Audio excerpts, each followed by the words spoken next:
Long ago, in the heart of what is now Sudan, the ancestors of the Dinka thrived in the fertile lands near the confluence of the Blue and White Nile rivers.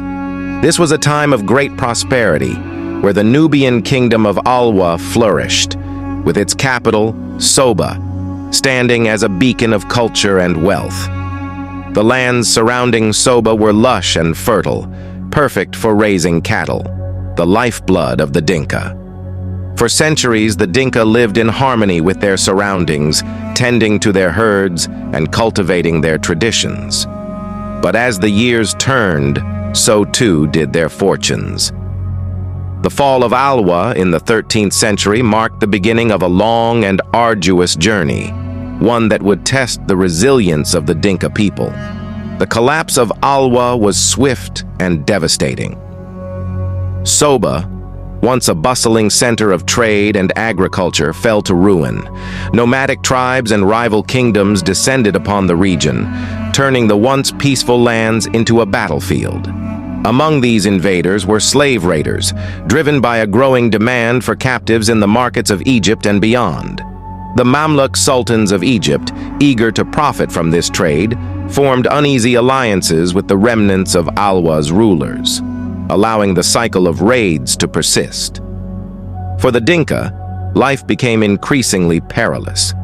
Raiding parties swept through their villages, stealing people and livestock. Families were torn apart, and the once stable life along the Nile was shattered. The forefathers of the Dinka knew they could not stay. Their homeland had become hostile, and their way of life was under threat.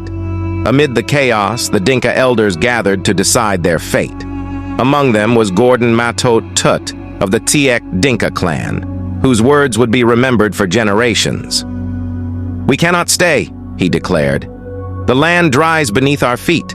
The skies refuse us rain, and our enemies circle like vultures. We must move south to where the rivers flow strong and the grass is green." And so the Great Migration began. Some clans followed the Blue Nile toward the east, skirting the highlands of Ethiopia. Others journeyed along the White Nile, drawn by its promise of water and pasture. They carried with them their cattle, the sacred heart of their culture, and the stories of their ancestors, which would guide them through the trials ahead. The journey south was fraught with challenges. The land itself seemed to conspire against them. Droughts turned rivers into dusty beds, forcing the Dinka to travel farther in search of water. Desertification crept into the once fertile plains, leaving the land barren and unforgiving.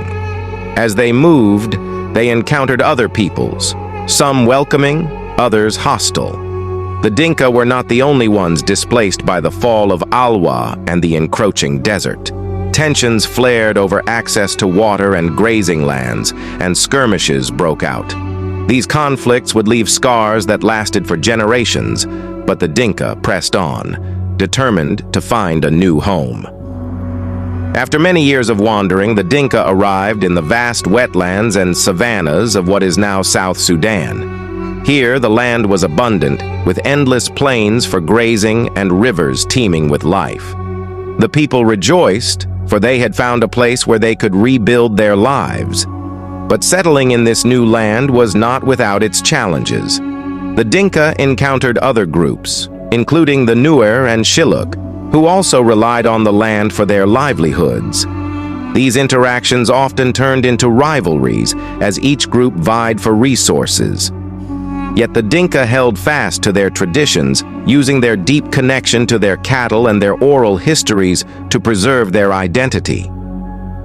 Generations later, the stories of the migration are still told around Dinka fires. Elders recount the trials of their forefathers, the battles fought, and the hardships endured. They speak of the resilience that carried the Dinka through the darkest times, and the unity that allowed them to carve out a new home in a foreign land. One elder might say, "Our forefathers left Central Sudan not because they wanted to, but because they had to. War, drought, and slavery pushed them away, but their love for their cattle and each other pulled them forward." The migration of the Dinka is not merely a story of survival, it is a story of identity.